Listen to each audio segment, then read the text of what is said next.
I couldn't breathe when the clinic scale froze at 640. The doctor pressed the paper into my hand like a sentence: 30 days, 50 pounds, or no surgery. He thought the number would bury me, but the pedometer, blinking -51, said otherwise. And that was only the beginning. At Lancaster's small community clinic, the digital scale wailed and froze 640 pounds. Dr. Harris folded his arms, voice low but steady. Ethan, you are out of time. The word clanged through the fluorescent light and linoleum, a bell no one could see, but everyone could hear. Time. It threaded through the hush of the hallway, through the pamphlets about heart health and sodium, through the thin paper gown that crinkled under Ethan's hands. He stared down as if he might argue with numbers. The screen did not blink.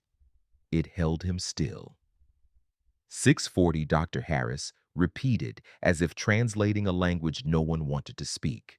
Your heart is under continuous strain. Ethan, think of a truck idling on a steep hill. It can keep idling until it doesn't. You're 29, but your heart doesn't read a birth certificate. It reads pressure. His tone stayed factual, patient, respectful. We'll talk next steps. No, not vague someday steps soon. I don't want to waste a single day. Out in the corridor, Pastor John passed with a folder tucked under his arm, pausing when he saw the young man on the scale. His voice came gentle, as if speaking over a sleeping child. Stay warm, son. He moved on a soft footfall, leaving behind the faint scent of winter coats and church wood polish. Ethan dressed slowly, the paper tearing the clock tick, rapping louder than it should. Time. He gathered the handouts and shoved them into a manila envelope. Dr. Harris touched the envelope once, steadying, not scolding. I'm not trying to scare you, he said. I am trying to keep you around. A pause. Check the message I'm sending tonight. It's an urgent care plan, no lecture. Just a first foothold. Outside Lancaster leaned toward evening. Church bells marked the hour. Down the block, the post office clerk flipped the sign from open to closed and snapped the deadbolt with the finality of a gavel. Evelyn's diner kept its neon open, flickering like a lighthouse in the chill. The door hinge sighed when Ethan pushed through. A waitress topped off someone's coffee with a practiced wrist and a warm, "Have a blessed day." Booths were a squeeze, always had been. Ethan slid in sideways, cheek flushed with the effort exhaling when he settled. Apple pie steamed on the counter. Fryers hissed. Despite the chatter, there were pockets of quiet. He could hear the baseball radio in back, replaying the season's last thrills, a crowd roaring for someone else's triumph. Evelyn's silver hair, swept back, moved table to table with the tempo of someone who knew every regular's birthday and blood pressure. She paused with a coffee pot at Ethan's booth. Refill. Her voice held no pity, only the practical warmth of hot ceramic on a cold day. Thanks, he said, eyes on his hands. Across the aisle, two men spoke too softly to be polite and too loud not to be heard. He's only 29, one murmured. The other sighed through his teeth. Ethan's jaw tightened. Time the word came back unwelcome, and he lifted the menu to shield his face, though he had it memorized: meatloaf, Monday pot roast, Wednesday apple pie every day. He ordered a black coffee and a bowl of chili like it was proof that he could choose well when he wished to.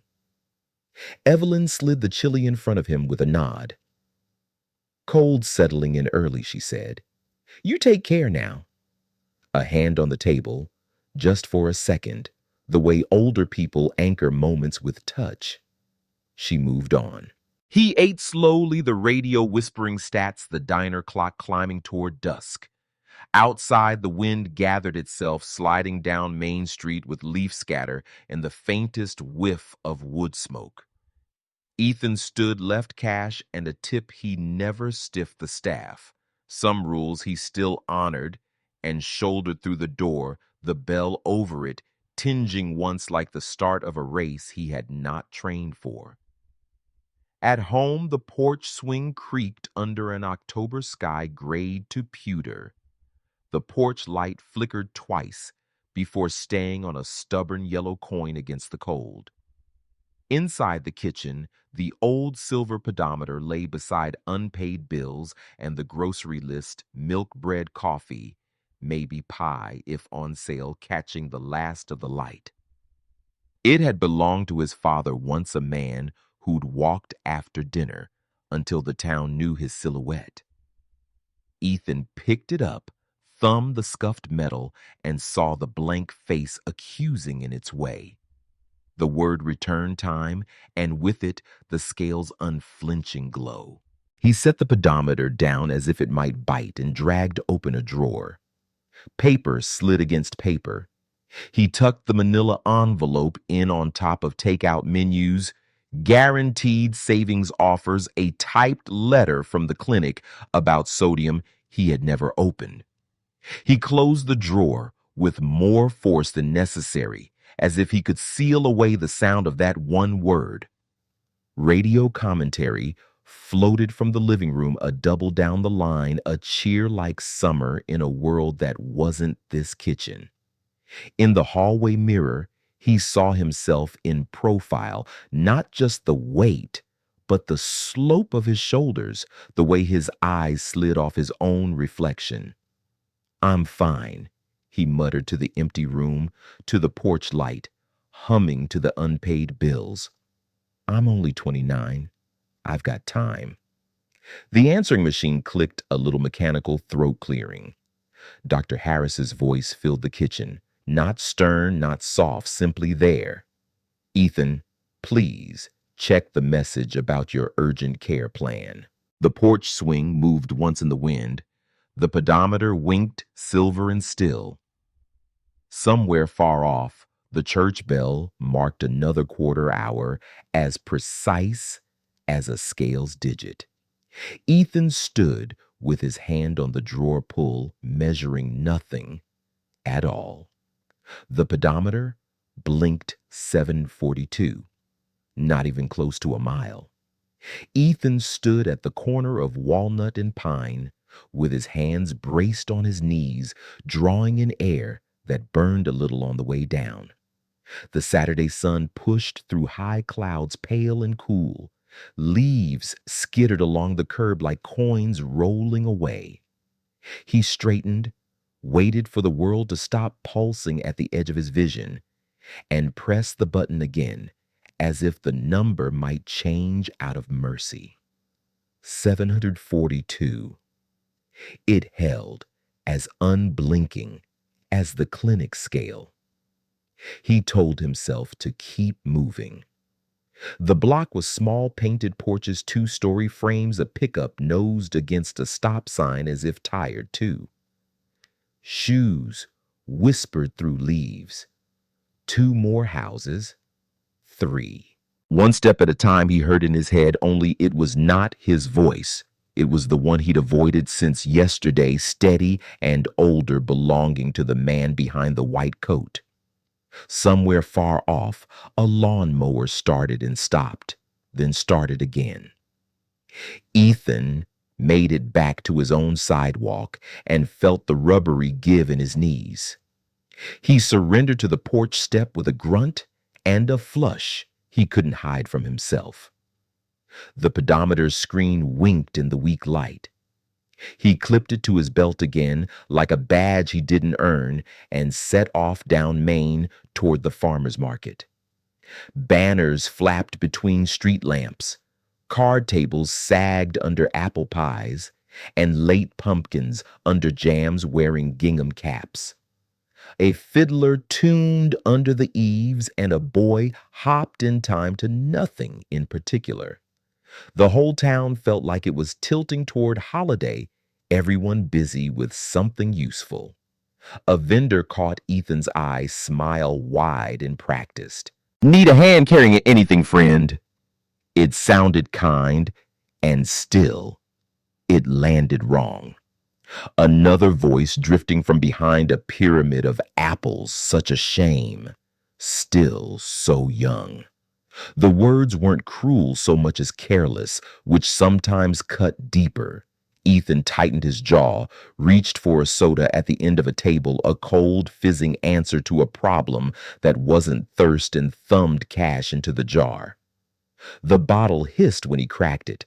Sugar and ice sizzled on his tongue. He told himself it would calm his breathing. A passing neighbor in a quilted vest sidled close with a white paper bag. "Here, sweet thing warms you up." She pressed a donut into his hand, the warmth bleeding through the grease spot like comfort itself. He nodded, took a bite he hadn't planned to take, and kept moving the donut and the soda pairing as naturally as apology and excuse. By the time he turned past the post office, the clerk was dragging the blue bin inside and flipping the sign. The red flag on his own mailbox down the block stood up like a scolded finger. Bills waited, calls waited, the pedometer waited. 742 clicked to 801, then 812. He could feel the number rising, but not fast enough to outrun his thoughts. He cut across the last yard, ignoring the "please use walkway" sign out of habit, and pulled himself up the porch railing. Inside, the radio squabbled with football scores and static third and long flag on the play timeout, the language of stops and starts. He drifted with the bottle into the kitchen and set it by the old silver pedometer on the table. Sunlight fingered the scratches on the metal, making a crooked halo. He pressed the pedometer's button for no reason. 812 stared back, the kind of truth that didn't bother to raise its voice. The back door opened with the careful speed of someone not wanting to startle a skittish animal. "I knocked," his mother said from the threshold, cheeks pink from air. She wore a cardigan she'd patched, twice her hair pinned up with a barrette he remembered from a different decade. She looked at the soda first, then at his face, then at the table where the pedometer lay. Her hands were empty, as if she'd had to prove she wasn't carrying judgment. "Morning," he said, flattening the word, willing it to be the end of the conversation.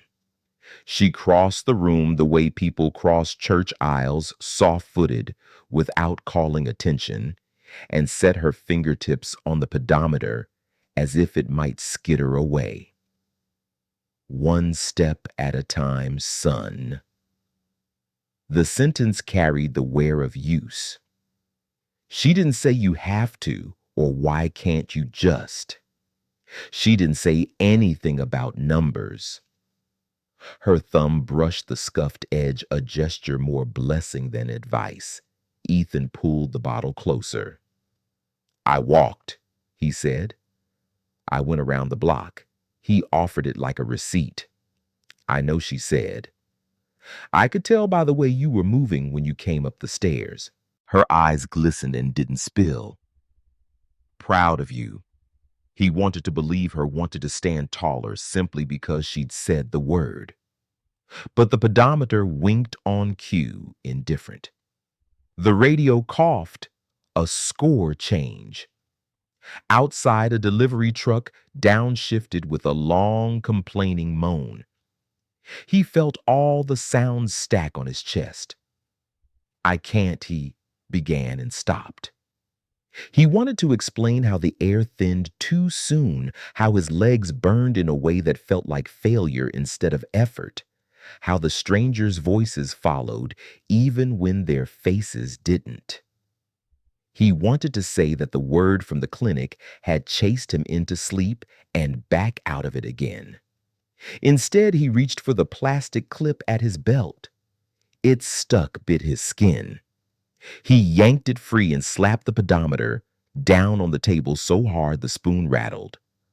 Nobody understands.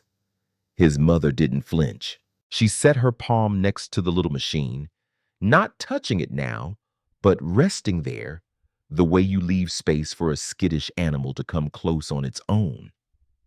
I don't know everything she said. I do know the porch light is new and you walk today. She looked at him like it was enough for now. He tipped the bottle again cold against his teeth bubbles climbing. The porch swing creaked beyond the window, a tired metronome. Dusk slouched in early, the kind that turns rooms gray at the edges. His phone buzzed on the counter once, then again, a polite insistence. He let it dance across the laminate before he slid a thumb over the screen. A text from Evelyn glowed in the dim kitchen, "Come to the diner tomorrow. Someone wants to meet you." He stared at the message until the screen dimmed. The radio murmured something about possession and time remaining. He pressed the pedometer's button without thinking. 8 to 12 blinked and held. "Don't let the Thanksgiving bell toll be your farewell," Evelyn said, sliding a diner receipt across the counter. Her handwriting, steady despite the years, filled the flimsy slip 50/30 to 11 to 27. The steam from meatloaf plates curled between them like a reminder that time itself was slipping upward. Ethan sat with both hands around his coffee mug, eyes fixed on the paper. The numbers looked like a riddle he wanted to misread. Evelyn leaned closer, her voice lowered so only he could hear. "I survived because I listened, Ethan. I was 55, thought I was too set in my ways, too late to change. Doctor said I wouldn't see another Christmas if I didn't have bypass surgery. I listened." Her fingers tapped her chest where a scar still lived under her blouse. "You're young, you've got a chance, but chances don't wait forever." Mrs. Miller sat at the other end of the counter, twisting a napkin until it frayed. Her eyes shimmered, as if she were already at a funeral she refused to name. She tried to smile at her son, lips pressed tight, but only managed a whisper. "Please, Ethan, please."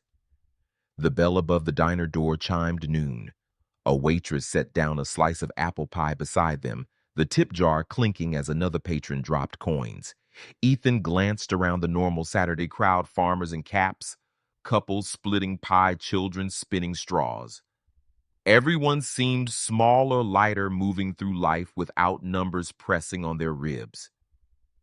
Sympathy coiled in him. Unbidden Evelyn's survival, his mother's fear, even his own reflection in the window blurred by steam. Later at the church hall, sympathy had no air to breathe. The tables sagged with casseroles and paper turkeys cut out by Sunday school hands. Ethan moved sideways between chairs, careful not to bump plates, and still he felt the squeeze. A cousin's voice, sharp enough to cut without turning his head, slipped into the air. "He takes up half the aisle. Better he stay home." Another chuckle swallowed quickly when eyes darted toward him. The words landed harder than shoves. Outrage sparked white hot. Ethan clenched the serving spoon until the metal bent. For a heartbeat, he wanted to shout to lay bare the doctor's warning, the pedometer's failures, the drawer full of unopened plans. Instead, he set the spoon down, shoulders rigid, and left without a plate. The church bell outside rang once, twice, as if tolling for more than the hour. His mother hurried after him, tears streaking her careful makeup. "Don't listen," she begged. "You can't let them decide for you." He walked faster, breath tearing his chest. By afternoon, the clinic corridors hummed with printers and telephones. Urgent notices plastered along the walls. Flu shots. Today, prevent heart failure, know your numbers. Dr. Harris met them with a folder tucked under one arm. His tone was crisp, final. 50 pounds, 30 days. By Thanksgiving, November 27th, he looked Ethan in the eye, unblinking. Miss it, and insurance cancels your surgery. Without surgery, your heart will not last a year. The words pinned Ethan harder than the cousin's mutter, harder than the pedometer's blank face. Mrs. Miller sobbed openly, now clutching his sleeve. Evelyn's diner receipt rustled in her purse edges, already worn from her worry. Evelyn drew the slip free, scrawled the numbers again darker, and pressed it into Ethan's hand. This is the rope pulled tight, she said. You can climb it or let it drag you down. Her eyes, seasoned by years of watching others fight their battles, did not waver. He closed his fist around the receipt, the ink smudging his palm. The church bell outside struck again, hollow and resolute.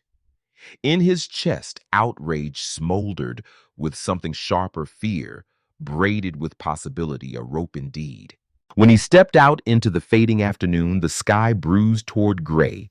A dented pickup idled at the curb. Caleb Johnson leaned against the door, tattoos curling from his sleeves. He looked up with a half smile, cautious. If you need someone to walk with, he said, voice plain as gravel, I've got mornings free. The paper in Ethan's hand crinkled. The numbers pulsed like a clock that 50, 30, 11, 27. He met Caleb's eyes caught between the toll of bells and the tug of a rope and felt the cliff edge under his next step. The pedometer blinked. 49 Tibun eyes. Just 1 pound shy. Ethan stared at the cracked screen, his reflection ghosted in the plastic. His chest rose and fell in uneven pulls as though the number itself mocked him.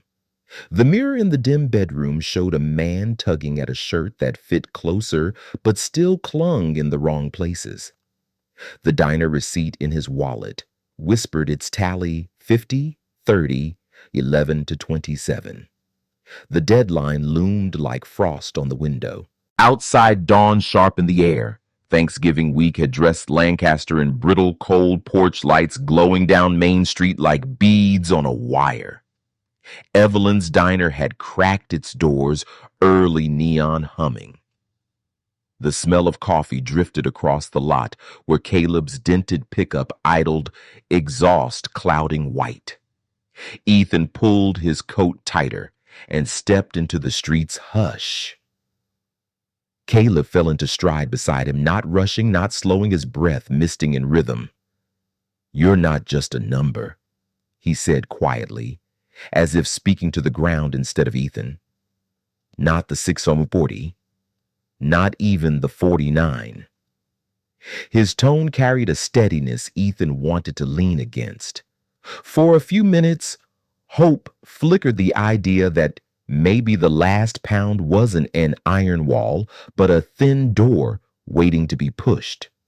They walked past Evelyn's porch light still burning against the blue dawn. She waved from inside, lifting a steaming cup to the window. The gesture reminded Ethan of how many eyes were on him, not judging, not this time, but willing him forward. He nodded once, breath already quickening, and pressed on with Caleb pacing him. By the second block, the cold had seeped through gloves, through shoes. His legs burned. He counted breaths in pairs, 2 in, 2 out, but the air cut sharp.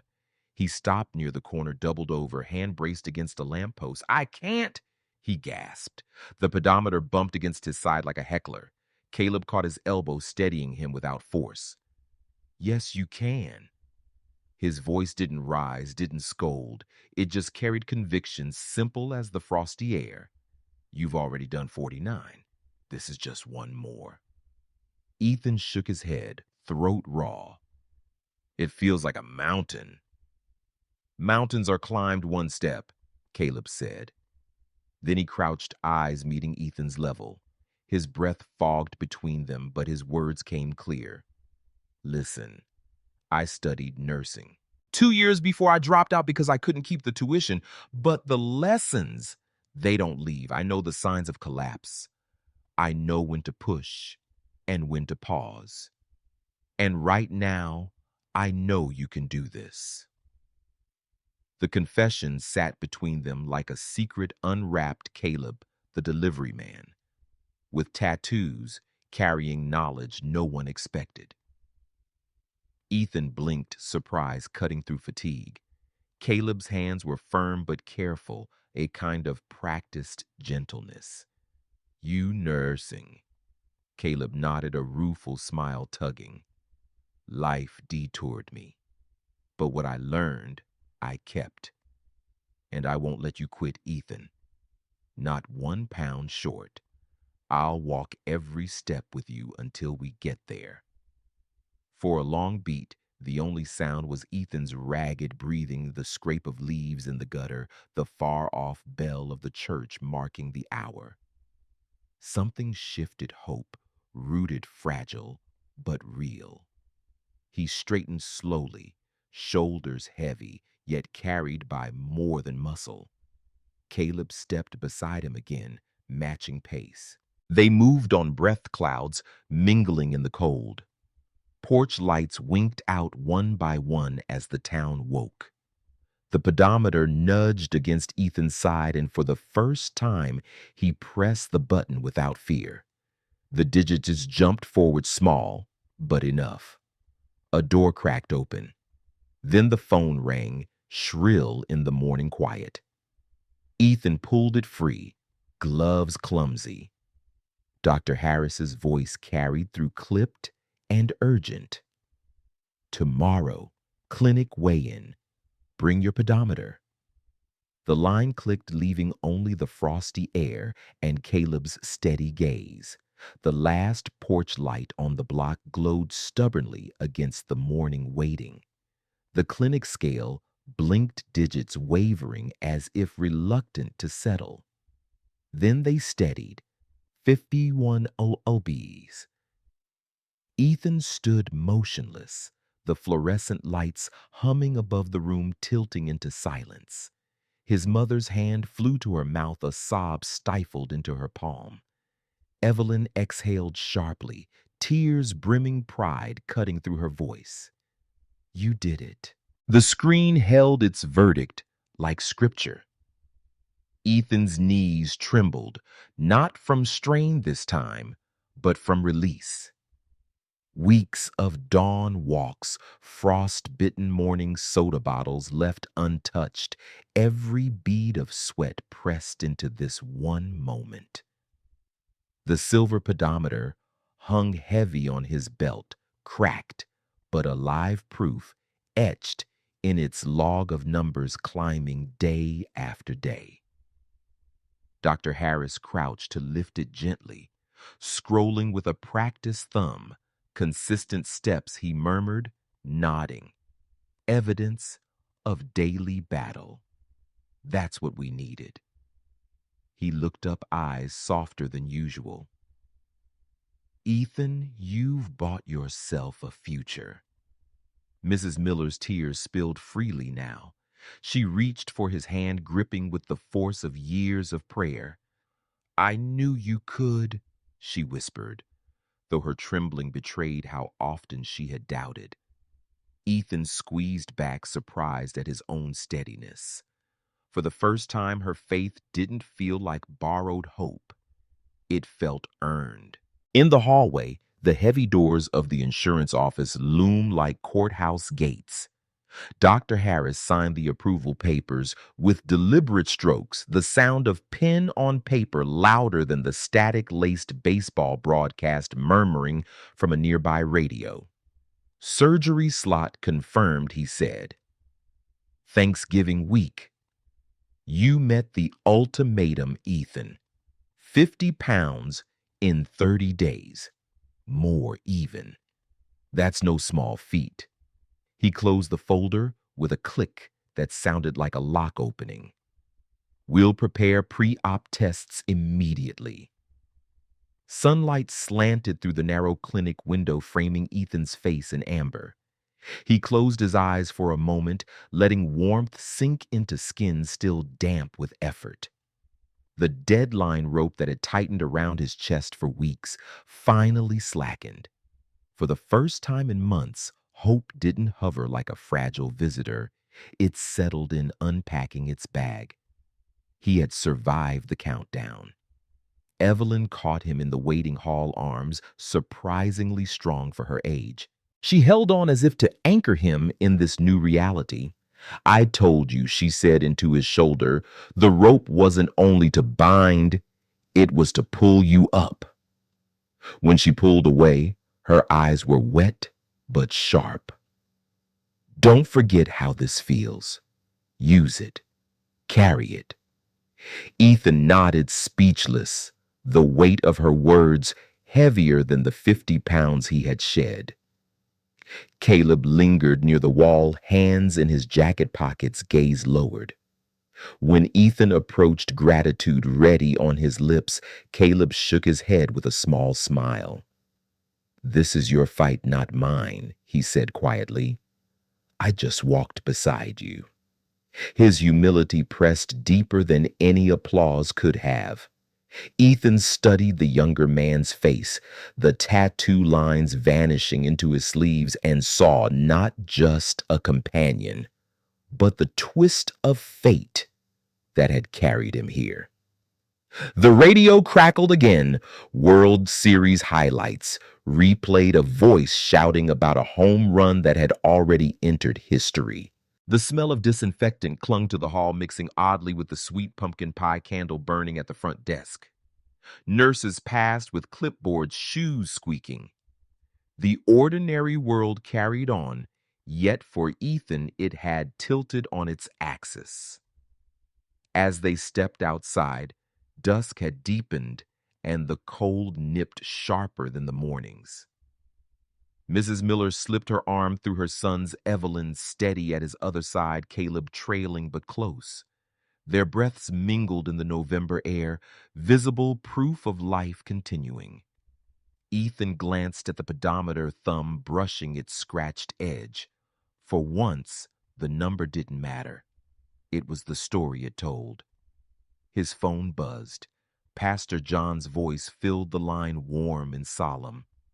"Tomorrow night, Church Hall. Thanksgiving dinner has a seat saved for you." The words rang like a bell of welcome, not a toll of warning. Ethan looked down Main Street, porch lights beginning to flicker on one by one, and felt the rope that had bound him transform fully into a lifeline. Tomorrow, there would be turkey and pie, and perhaps laughter that didn't sting. Tonight there was relief, a breath that stretched wider than his chest had dared in years. On Thanksgiving night, Ethan's porch light glowed for the first time in years, warm against the cold street. The small bulb hummed against a backdrop of drifting snowflakes, a beacon not of warning, but of welcome. Neighbors passing after supper tipped their hats and called out, "Stay warm now," words that landed like blessings. For once the light stayed on steady. The church hall down Main Street shimmered with candles and chatter. Frosted windows glowed amber, while the faint toll of bells rolled across Lancaster's roofs. Inside, the long tables groaned with roast turkey bowls of mashed potatoes and apple pies dusted with sugar. Coffee mugs steamed, sending thin curls into the rafters where laughter carried like hymns. When Ethan entered, the murmur of conversation dipped. For half a breath, silence wrapped the room, then softened into smiles. He walked slowly but upright, shoulders pulled back in a way that had once been impossible. His coat hung looser, his eyes brighter. A little boy pointed at him, whispering something to his mother. She nodded, her expression warm. Ethan drew in a breath that didn't hurt. Caleb was waiting at the table, sleeves rolled passing plates like he had always belonged. He guided Ethan into a seat with an ease that carried no ceremony. "You beat the clock," he said, sliding a balanced plate in front of him, turkey, vegetables, a sliver of pie. His voice carried no awe, only fact, the kind that steadies rather than startles. Evelyn watched from across the table, hands folded over her napkin, nodding with quiet pride. Her scar beneath her blouse, her years of surviving, gave weight to the simple dip of her chin. She had said the rope was meant to pull him up. Tonight proved her right. Mrs. Miller clasped her son's hand, lines of strain softening from her face. She whispered, "I'm proud of you," the words cracking but whole. Ethan looked down at their joined hands, then at the silver pedometer resting beside his coffee. No longer a symbol of failure, it gleamed in the candlelight as a ledger of every earned step. He touched it once, not to test, not to measure, but simply to honor. The hall stilled as Pastor John rose, his voice deep and resonant. Each step, each breath a gift. Tonight we give thanks for light restored, for strength found in unlikely places, for the grace of one more chance. Heads bowed, hands folded, and for a moment, even the snow outside seemed to pause in midair. Ethan lifted his eyes to the rafters, to the curl of steam from his cup, to the porch light he knew waited at home. Around him rose the laughter of neighbors, the sound of forks clinking, the scent of apple pie and strong coffee. Outside, the bells tolled again, not farewell, but benediction. The porch light would stay on, and so would he. The porch light glowed steady now, casting a soft circle against the snow-dusted street, and the old pedometer rested quietly on the table beside his coffee, no longer a judge, but a witness to each earned step. Some journeys don't close with fanfare. They ease into quiet relief, a breath unburdened, a seat at the table, a hand held without fear of slipping. Dignity, once fragile, can return in the simplest of ways, one patient stride at a time. And even if the calendar once threatened an ending, gentleness proved there was still room for light to stay on. If this story stirred a memory of your own second chance, share it below. And if you'd like to linger for more, feel free to subscribe and stay a while.